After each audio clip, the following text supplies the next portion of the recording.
The beauty of disruption, how Black hair culture is redefining resilience. Have you ever noticed how the most powerful movements often begin with the simplest acts of self expression? Sometimes revolution doesn't shout, it simply shows up unapologetically itself. I recently had the extraordinary privilege of interviewing Brandy Jackson, whose insights into the Black hair industry reveal something far more profound than styling techniques or product recommendations. Brandy isn't just a master stylist. She's a cultural architect whose salon has become a sanctuary of transformation for thousands of women. Her work has redefined beauty standards while creating economic opportunities in communities often overlooked by mainstream industries. What emerged from our conversation was a masterclass in resilience, adaptation, and the quiet power of authentic self expression. The conversation with Brandy illuminated how Black hair, its care, its presentation, its very existence, represents one of the most beautiful forms of soft disruption in our culture today. It's a disruption that doesn't seek permission, it simply claims its rightful space. Let me paint this picture for you. Right now, we're witnessing the Black hair care market projected to grow from $7.84 billion to an astounding $12.72 billion by 2033. That's not just economic expansion, that's cultural affirmation on a global scale. But behind these impressive numbers lies a more nuanced story of adaptation and perseverance. In Atlanta, salon owners serving predominantly Black clientele recently faced a crisis when tariffs on Chinese imports dramatically increased costs on everything from extensions to basic styling tools. These weren't minor inconveniences, they were existential threats to businesses already operating on thin margins. What happened next? Did they fold? Did they pass crushing costs to clients already struggling with inflation? No. They adapted, they innovated. Some diversified suppliers, others created tiered service menus or bundled packages. They found ways to survive without abandoning their communities. As Brandy explained during our conversation, these salon owners maintain trust through radical transparency about cost increases while collectively advocating for fairer trade practices. When the tariffs hit, Brandy told me, I watched salon owners who barely knew each other start group chats to share supplier information. Women who were technically competitors began bulk ordering together to reduce costs. It wasn't just about saving their businesses, it was about preserving spaces where our community feels seen and celebrated. This isn't just business acumen, it's community preservation through creative resilience. It's the kind of ingenuity born from generations of having to make something beautiful out of whatever resources are available. But the story of Black hair culture extends far beyond economic challenges. It touches something more intimate, the profound connection between personal identity and public perception. Consider what happened in 2025 when we witnessed what social media dubbed Black Blonde Summer, inspired by icons like Beyonce's Cowboy Carter Platinum era and Zendaya's Honey Toned Bob. Thousands of Black women nationwide embraced blonde hairstyles that had long been coded as not for us. This wasn't just a trend, it was a movement, a collective reclaiming of beauty standards that had historically excluded Black women from certain expressions. But here's what makes this story so compelling: these women face questions about their choices. Is this appropriate for work? Are you trying too hard? Is this authentic to who you really are? The pushback came not just from mainstream society, but sometimes from within their own communities. The pressure to conform to expectations, whether external or internal, was real, and yet they persisted. Social media campaigns fostered solidarity. Influencers shared not just maintenance tips, but affirmations about self worth, regardless of shade choice. Award shows feature celebrities like Davine Joy Randolph, accepting Oscars while rocking blonde curls unapologetically.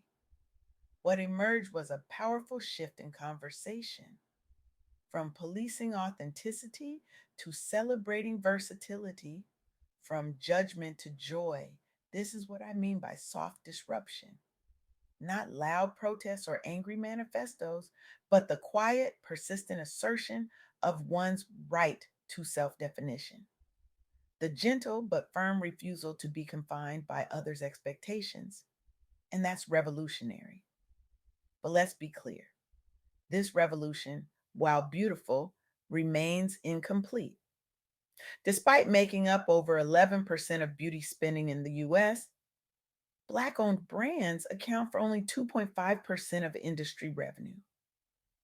Nearly 1 in 5 Black consumers still feel left out by mainstream advertising. The gap between contribution and recognition remains stark. Yet, even here, we see adaptation and innovation creating pathways forward. The rise of direct to consumer e commerce platforms has enabled independent founders, particularly young Black entrepreneurs, to bypass traditional gatekeepers entirely. They're not waiting for permission to exist, they're creating their own tables rather than begging for seats at existing ones. As Brandy Jackson so eloquently put it during our interview, the beauty industry wasn't built for us, so we're rebuilding it. One product, one brand, one customer at a time. This rebuilding has led to dozens of indie labels achieving multi-million dollar sales milestones almost overnight, fueled by viral marketing and community support. It's created a broader shift toward authentic representation and wealth creation within historically marginalized communities. Brandy shared the story of a 22-year-old client who launched a hair oil formula from her kitchen during the pandemic. She couldn't find products that worked for her 4C texture, Brandy explained, so she made her own. Now she's employing 5 people from her neighborhood and just got picked up by a major retailer. That's not just a business success, that's generational wealth creation happening in real time. But what makes this story so relevant beyond the beauty industry is how it reflects universal truths about resilience and adaptation. We all face moments when external circumstances threaten to define or limit us. When economic pressures, social expectations, or cultural assumptions create boundaries around our self expression. When the path forward seems blocked by forces beyond our control. In those moments, we have choices. We can retreat, we can rage, or we can adapt and innovate, finding creative ways to express our authentic selves despite the obstacles. The salon owners in Atlanta chose adaptation over surrender. The women embracing blonde styles chose self definition over conformity. The entrepreneurs launching new brands chose creation over exclusion. And in each case, what began as individual acts of resilience rippled outward to create collective transformation. This is the power of soft disruption, not breaking things down, but building new possibilities, not rejecting the world as it is, but expanding it to include more of who we truly are. I'm reminded of something Brandy shared during our conversation, a moment when a client came to her salon after being told by her workplace that her natural hair was unprofessional. Rather than advising the client to conform, Brandy helped her find a style that honored both her authentic self and the realities of her professional environment. Sometimes, Brandy said, The most revolutionary act is simply showing up as yourself in space that weren't designed for you. That wisdom extends far beyond hair care. It speaks to how we navigate any environment that wasn't created with us in mind, whether that's a workplace, an industry, or a society structured around someone else's needs and expectations. The question becomes not, how do I fit in? But how do I bring my full self to this space while acknowledging its current limitations? This balance between authenticity and adaptation, between disruption and navigation, is where true resilience lives. It's not about choosing between fighting the system or surrendering to it. It's about finding creative ways to be yourself within it while simultaneously expanding its boundaries. And that's a lesson we can all apply, regardless of our industry or identity. When we face economic pressures, how might we adapt without compromising our core values? When social expectations conflict with our authentic expression, how might we navigate that tension creatively rather than simply conforming or rebelling? When systems exclude us, how might we build alternatives that serve not just ourselves, but our broader communities?